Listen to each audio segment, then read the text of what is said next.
Olá pessoal, sou Sivaldo Martins. Vou mostrar para vocês nesse tutorial como desativar automaticamente as atualizações no Windows 10. Vem comigo que eu vou mostrar para vocês como funciona.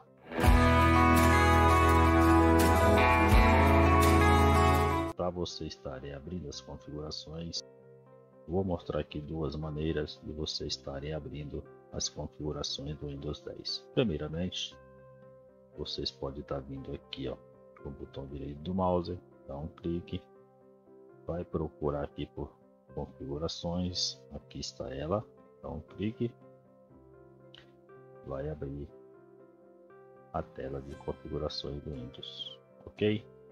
Outra maneira de vocês estarem abrindo é vocês vindo aqui no teclado, vocês apertam aqui a tecla do símbolo do Windows, mais a letra I de igreja.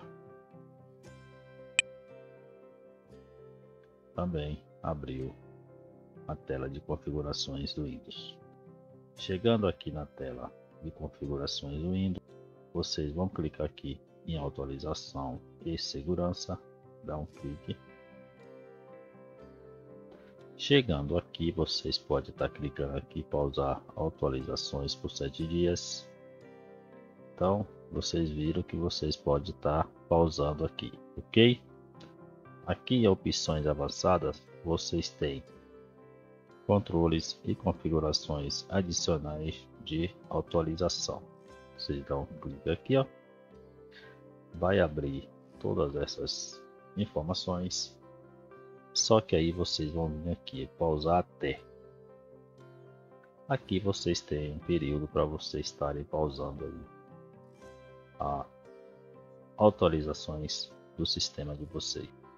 Caso vocês queiram pausar aí as atualizações do sistema de vocês, vocês podem estar fazendo esse processo aí, escolhendo aqui uma data, tá bom?